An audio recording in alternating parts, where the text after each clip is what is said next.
Make sure you grab different color spray paints, different size thread edges, and everyday household items like cups or lids. My name is Arturo Lopez, and I created Spraycasso Studios back in 1999. I have then continued to show people diverse ways of creating master paintings in just a few minutes using nothing more than just spray paints and everyday household items. The beauty of this art is that you don't have to have a steady hand or know how to draw. All it requires is a little bit of imagination and some dedication. So join us, and you too can become a Spraycasso master. I will walk you through diverse techniques of creating beginner level paintings, intermediate level paintings and techniques, advanced level paintings, and we'll take your skills even further to master level paintings.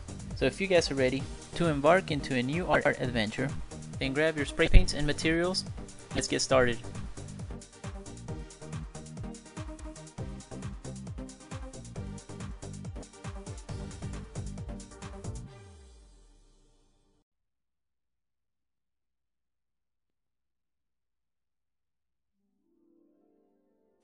Hi everyone. Today's tutorial we're going to be doing a stencil of a female, and before we start, make sure you get an outline of how you want your stencil to show up. Now when you remove it, you'll get something like this. Now for the next step, you want to use some pretty bright colors. So I'm going to use a little bit of green, right? I want colors to stand out. I'm going to use some red. Now what I want to do is I'm going to use my wet on wet technique, and that's where I put a neutral color on top, and I want some of these colors that I'm putting down now to really stand out. So put a little bit of yellow, again with some green, and I want to make it colorful, you know, I want a nice transition, so I'm going to use a little bit of blue, put that here at the very top and on the bottom. The next step is to use gloss white. Now remember guys, when I say we're gonna put down a neutral color and it's white, it's gloss white, not matted white. If I put down the black, it's gloss black. I don't ever use matte white or matte black. So here we're going to cover some of these colors, right? Because I want to be able to use a transitional effect when I use the Spraycasso tool. And if I have all these colors showing, well, you guys are not going to be able to see, you know, the shape of the plant that I'm creating. So get your Spraycasso tool, and let's create some leaves, right? I'm just gonna use this little motion here. This is the same technique that I used to create very realistic grass. If you guys haven't seen that, I'm sure there's a couple tutorials I've made out there. Now see how I'm getting towards the red?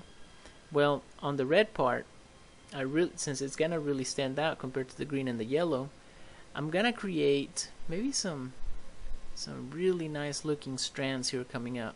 You guys don't have to use a flower that exists. You guys can make your own. See, in this case I'm just gonna have some nice little strands here coming out, and you can make this very realistic. Guys, it's your imagination. Now let's say you don't want to use the white. I know a lot of people would stop right here and start again.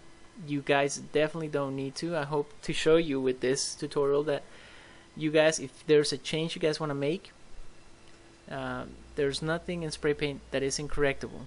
I mean, don't get me wrong, don't wait a month and then try and fix it again, because your paints are not going to handle that. They're going to peel off your painting. So, you know, if you're still in a nice, let's say, within the same hour, and you want to correct something on your paint, you can still do that. So see here, I just added a little bit of black, went over some of the same bushes that I had down, some of the same grass strands, and this is going to make them stand out a little bit more. And we still have a nice transition from a dark to a light. Let's zoom in so you guys can take a closer look at some of these grass details that we have here.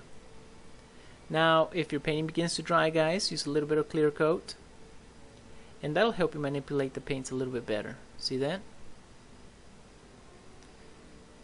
Good. Alright, I'm just gonna add a few more strands here. And once you feel you got exactly what you want, what you're looking for, we're gonna go ahead and place our stencil on top. Again guys, these stencils, you can get them from stencildude.com. If his website's still not quite up, I know he's working on it, go ahead and send him an email at info@stencildude.com. he's definitely ready to start producing some of these stencils. So if you guys want a couple stencils, let him know. He'll get back with you. Now here I'm going to use a neutral color, and it's going to be gloss white. And I'm just going to cover some of the excess parts, some of the paints that I don't want showing. Alright? Which will be all these other colors. Just like that. And guys, if you guys aren't in a hurry, you can wait until this dries and then add another layer. Make sure you really don't see any of the colors. Now I'm going to add a little bit of blue here. See, I have an idea of what I want this painting to look, because I'm going to make a twin painting. So we're going to add this, just a little bit of blue. It's going to cover some of the paints surrounding the painting that I just don't want showing. And we're going to use the dream technique, and that's where we use a little bit of black and go over some of the edges on our painting. So sorry about all the bugs, guys. It's nighttime and I have a lamp right on top of this table. And here we go. I usually paint on my studio, and you know, I don't have any problems with bugs or noise in my studio, but I live a little far from my studio, and so, you know, I don't want to say I'm completely lazy, because it's not like I walk out there, but at the same time it's a lot easier for me to just come outside and set up the rig and, you know, get some spray painting done. So we added a little bit of black. We have a nice mist technique going here, right? So you have this blue hue. It's almost like a light in the background. Just gonna darken it up a little bit more so you don't see some of that plant life that we added in the background, some of those strands showing up. And then I'm gonna fade it a little bit more. I think I go into great detail with this technique that I'm using here in Ghost Ship. It's one of the tutorials that I made in the past. If you guys haven't seen it, go check it out. I think you guys will definitely pick up a good tricks and techniques from that tutorial. Let's go ahead and sign our painting. If you guys can't sign it, add a little bit of clear coat. You guys will have no problem scratching some of that paint off. And the best thing about scratching your name off is that it's there forever, you know. And you can do that immediately. Alright, I'm just going to hold the painting down here while we remove this. That's why it's very important, guys. You guys wait until it's completely dry. In this case, I know that the paints underneath the flower was dry. So I knew it was going to be no problem. Nothing was going to lift up. Alright, let's work on the next tutorial. We're going to use the same technique that we added on the first one, and that's adding some very bright colors. But instead of white, I'm going to go with black so that it really stands out. I want you guys to get the full detail of this. Alright, and do you see the way I'm creating these grass strands?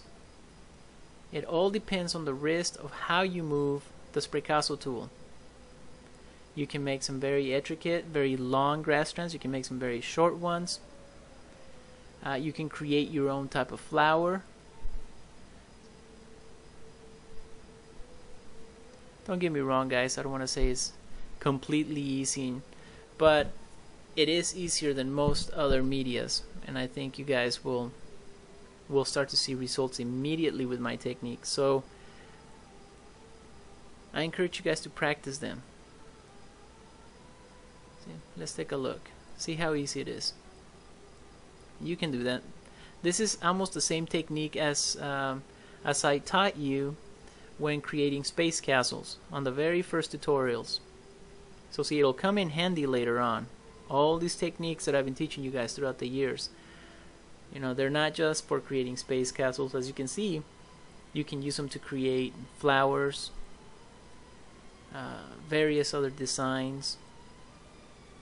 Now see how the transition between blue and red really comes in handy? You get a little bit of that purple where the two colors mix. Nice. Alright. So do keep in mind where your bottom colors are at when doing this painting. I'm just going to make some little strands here coming out. I'm not sure what they are. This is my made up flowers, so I'm just going to have them coming out, and the cool thing about them is that there's a transition between red and blue in them. See that? I'm just gonna add them throughout the painting here. And I don't know if there's a plant out there that looks like this. Man, that's just even better, right? Makes your painting more realistic. Just gonna add a couple more strands. You know what? And these strands, they're not just for decor. I mean, they add more color to your painting. Awesome. Look at all that detail. Look at the waves. You can almost even see shadows right about here, where you see the flowers, you know, intersect with other petals. I could put a little more strands here. Perhaps this is where the pollen comes out of. Yep, just like that. And you can always go back and just retouch. I don't recommend you guys go back and use the spraycasso tool to create highlights. You know, make the petals stand out a little bit more. That's a very beginner-like technique, mostly used in space sceneries to outline terrains. So if you're gonna move into an intermediate level style, you know, make sure you try and avoid that. All right, here we go. Now we're gonna put our metal stencil down. I'm telling you guys, I really like these metal stencils. They don't fly away, they last forever. And once the paintings underneath are nice and dry, you can put them on top. And you don't have to be afraid of spray paint getting underneath. So, just like before, right, we're going to add a neutral color on top of this whole area. Alright, so remember, our neutral colors are what? Gloss white or gloss black. We used the first neutral color underneath, and then we made the grass stand out, right? So then the second neutral color, in this case, is going to be gloss white. Okay, just going to spray paint here. Make sure you cover all of this extra you know, stuff that's showing. You really don't want that to show in your painting. So sometimes it's going to take a few coats. No more than 2, I don't think, but in this case we're just going to do a quick one. It's going to be 1 coat. And on the first painting we did a nice blue glow, so we're going to do a red one on this one. And I do have another stencil. It's a trio, and it came out to be green, so it has a green glow. So we did a blue, a red, and the green one. But in this tutorial we're only going to do the blue and red. But the same concept applies to all 3 of them. Alright, just going to do this, and then we're going to come out at the end. Once you get the nice glow going, we're going to get the black, do the dream technique. Yep, and that's pretty much where we... Well, this one is actually, guys, is more of a combination between the dream technique and the mystify technique. Because we're not actually fading the painting into a dreamlike. It's more kind of like you have a red light in the background. Maybe some smoke, a mist type. Very similar to the nebula technique. Right, so we are fading the black into the red though. Alright. I really like the way these paintings are coming out. Now the best thing about this is that not just when you're done with the painting, you know, you're completely done. You can also paint the stencils themselves and sell them that way. So you can either buy the stencil to make your paintings, or you can buy the stencil to paint and sell. In this case I did paint these 2 girls and they are hanging in my house. Alright, well, I hope this gave you guys some pretty good ideas for you guys to practice and to play around with. Now let's take a look at our painting. Let's see what this looks like. Be very careful when lifting it up. You can actually put a little bit of duct tape on top of the stencil and just lift it up that way. Okay, or use the spraycasso tool. Help you lift up one edge and lift it up. And look at that. So it's up to you guys, however much detail you want to put into it. but this would be a really nice painting, especially for you bachelors out there. Or if you know a friend that's a bachelor, you want to give him a nice present. It's mostly like a guy present, right? Alright, that's, I don't know if you guys noticed that, but I accidentally threw a little bit of dirt on top of the painting, and that's what I get for painting outside. It's not too bad. I mean, it really just brushed off, but something to keep in mind, right, guys? If you guys can do it in a place, I really don't recommend you do it in an enclosed place, but open up the windows, turn on some sort of a ventilation, and perfect. Well, I hope you guys have enjoyed today's tutorial. I hope you guys have learned a lot. If you guys have any questions or comments, please feel free to drop me a line. info@spraycasso.com. And well, I hope you guys have enjoyed today's tutorial. Until next time, and keep them cans shaking.